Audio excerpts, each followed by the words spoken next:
I am finally back with some more classic PS1 games that I bought from eBay. So let's unbox them together, and as always, welcome to Frame Dropped.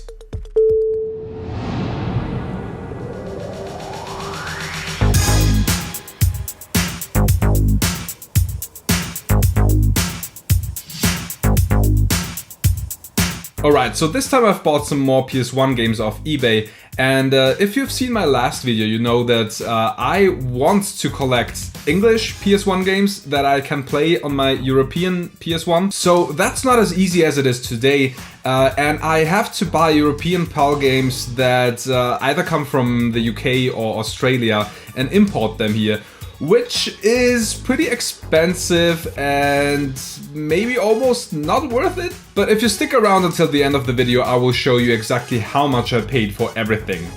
Additionally, there is always a little bit of a risk involved because PS1 cases are pretty fragile, so you don't know how they will arrive. Also, the conditions of the disc may vary greatly, as we've seen in the last video. So yeah, we will see. Last time every game worked, and this time again you will see gameplay footage of the original discs that I bought here. So if you see gameplay footage, you know the disc works. So let's get into it. Alright. So this one is the only package that I bought from Germany, because I thought, well, first of all, I wanted to have Test Drive 6. This is, it appears, not a very well-known game. I had it when I was a kid. It's an arcade racer. I remember that you can play as the police as well, which is pretty cool. And it also has a killer soundtrack. That's all that I remember about this game. And I didn't really find it for a reasonable price in the UK, so that's why I bought this from Germany. Manual is here. And the disc actually looks pretty awesome, so I'm really happy with that, because that wasn't, this game wasn't very expensive. And this game also wasn't very expensive.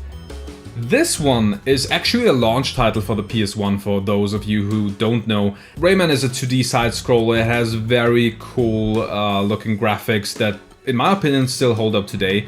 And this one was developed by Ubisoft. It was first developed for the Super Nintendo, of all systems, but then later cancelled for the Super Nintendo and released for the PS1 and I think Sega Saturn as well. This one is multi-language, so it doesn't really matter where you buy it from, which is pretty nice. The disc, again, looks pretty awesome. Looks a little bit more scratched than the Test Drive disc, but it's not too bad. It's really, really good, actually. And just a quick little fun fact about this game. In the UK, Rayman was actually the best-selling PS1 game of all time. So it sold more than Gran Turismo or Crash Bandicoot or whatever.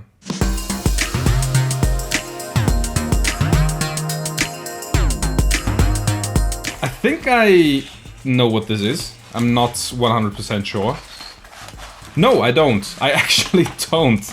Tony Hawk's Pro Skater 2, I don't know what to say about this game. If you don't know this already, go and play this. For many people, this one is the best Tony Hawk game in existence. This one's pretty awesome. I mean, you can play as Spider-Man. You can play as Spider-Man. What more do you want?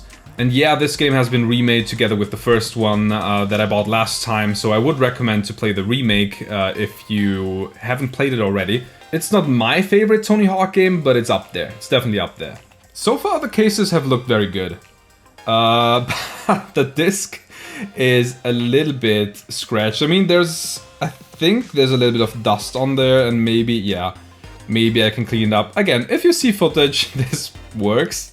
But yeah, it's a little bit scratched, but that's alright. It's not too bad. Alright, we are far from finished. Let's get to the next one.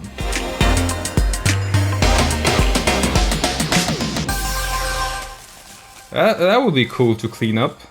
Maybe I can stick this together and see what it says. Alright, okay. So this one was a package with two games. The first one is Star Wars Episode 1, The Phantom Menace. I have never played a Star Wars game when I was a kid. The reason being, I wasn't really a Star Wars fan back then. I remember seeing Episode 3, I think, with my dad in the cinema. and I didn't get any of it. So I actually watched the films for the first time when I was an adult. So yeah, this one is a kind of a top-down, a little bit of a top-down. I don't know. It obviously follows the events of the movie, and I think you can play various different characters. So it will be pretty cool to play this for the first time. Apparently this game got mixed reviews, but it has Jar Jar Binks in it, so it's a 10 out of 10 for me. And the second game here is Star Wars Demolition. So I have never heard anything about this one, to be honest, and I looked it up. Star Wars Demolition is kind of a vehicle combat, maybe twisted metal kind of game in the Star Wars universe. Also mixed reviews, but I'm betting there are a lot of people out there who really love this game. This game came out in 2000 and was also available for the Sega Saturn. And the story to this game is really something else, because apparently in this Star Wars universe, pod races were banned for some reason, and Jabba the Hutt created an even more dangerous sport in order to have a new sport that isn't pod racing, although pod racing was cancelled because... Alright, next up! It's really cool because this time around I really don't know what games are in the boxes. Last time I kinda knew because they arrived in a specific order and I knew which one I bought first, and this time I have no idea. Last time I got Tomb Raider Revelations, and this time I got the original Tomb Raider, which for some reason had a big box, although I think it's only one disc. Apparently there's no manual. I don't know if I have to look it up and see if the seller actually said something.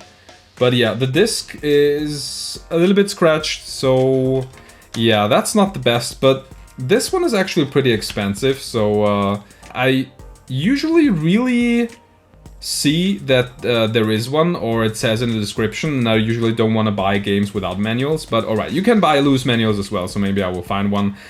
Tomb Raider, the very first one, featuring Lara Croft in a big box. We have 4 more packages.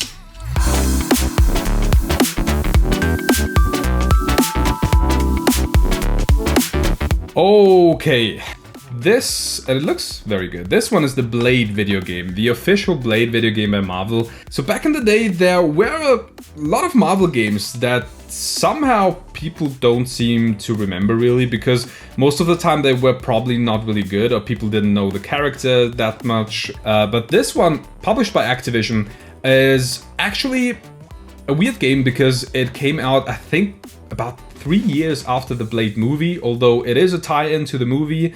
But not really, and because of that it got mixed reviews, because a lot of people felt that like it doesn't capture the spirit of the movie that well. But yeah, I'm really looking forward to playing this, and maybe... That doesn't sound good. Maybe review it for the channel. Now we're talking. Okay, this case is a little bit fucky. And the disc is scratched, but I think that's tolerable. That's okay. Next up.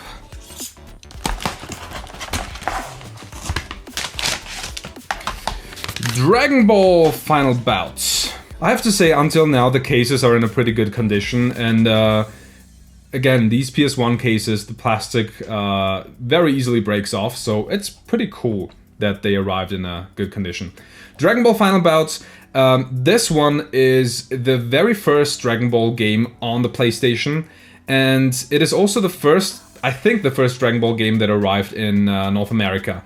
It arrived at a very wrong time, because this one is about Dragon Ball GT, but it came out in 1997, and GT didn't air in the US until I think the 2000s, the mid-2000s, and in Europe it was a whole different story, because I waited a very long time to see Dragon Ball GT. It says San Goku. But apart from that, I think it's a basic arcade fighter in the style of maybe Budokai, but a lot simpler, I guess. Yeah, the disc looks awesome, so that's fine, that's very good.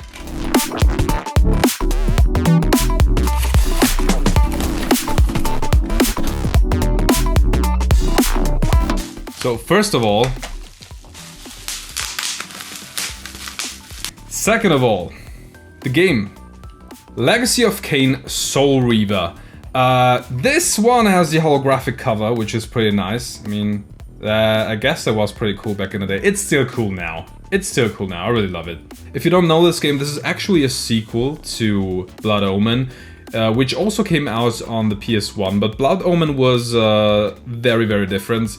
2D top-down action-adventure game, and this one is full 3D. And this one has a couple of very, very cool mechanics, like shifting between realms in order to solve puzzles. And that shit was pretty ahead of its time, because I know stuff like that from, let's say, Prince of Persia, but this game was on the PS1. And a good friend of mine also played Legacy of Kain games on the PS2. I've never really played them, but I guess I would have loved them back in the day. So everything's here, including the manual and, yeah, some ads, I guess. Why is Mel Gibson in here?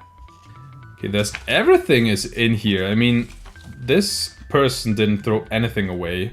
There was a lot more stuff in the boxes back then than there is today. The disc is alright, it's a little bit scratched on the outside, but I think that's fine.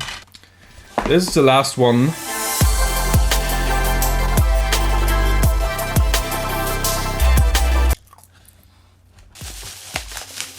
This bubble wrap inside of it. Woohoo! That's what she said. This one is another Marvel game. Fantastic Four by Acclaim. I don't have the feeling that a lot of people know about this game. I didn't know about this game before I bought it, and I didn't find a lot of listings. This again looks pretty awesome, by the way. So, this game didn't get mixed reviews, it got bad reviews. Because this is apparently a very bad game. Mr. Fantastic!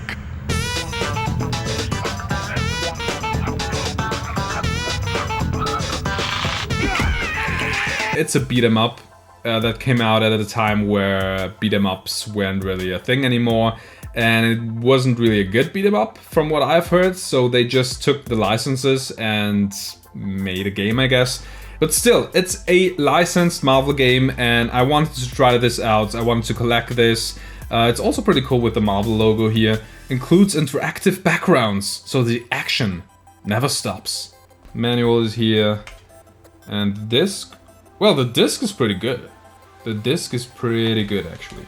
Alright, that's it, guys.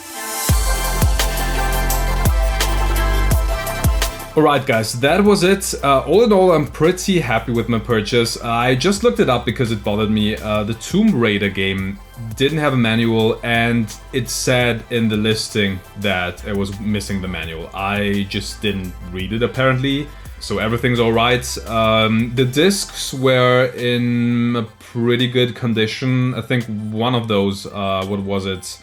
THPS2, I think, wasn't that great, but apart from that, most discs were really fine and some were really great even. But now comes the time where I'm going to tell you how much I paid, and it's way too much, and the reason why I'm probably not going to do this in this same way again, in a different way maybe. I paid 152 euros or $166 for 1, 2, 3, 4, 5, 6, 7, 8, 9, 10 games, right? Which is like $16 per game, which is alright, considering that there are a couple of games that are maybe a little bit more valuable, such as Legacy of Kain or the first Tomb Raider game and so on. But all in all, I paid more than double that amount, including shipping and import taxes. So I paid 313 euros or $342 for everything, which is way too much just because I wanted to have UK PAL games delivered to my house. That sounded really passive aggressive, I don't know why. So I didn't get out of this with a great feeling, although I have the games now and I'm happy that they arrived. So next time I will try to do things differently. Maybe I will try to find different sellers or a different website where I can buy this from, or I don't know, something like that. Maybe I will even travel to the UK sometime and buy a lot of games there and show them to you. But guys, tell me, what do you think of this selection? Have you played any of these games, especially the Marvel games, Fantastic Four and Blades, that seem to be pretty rare, and I would be interested to hear if anyone has played them and what you think of them if you have. But yeah, thank you for watching. As you know, I love you all. See you next time.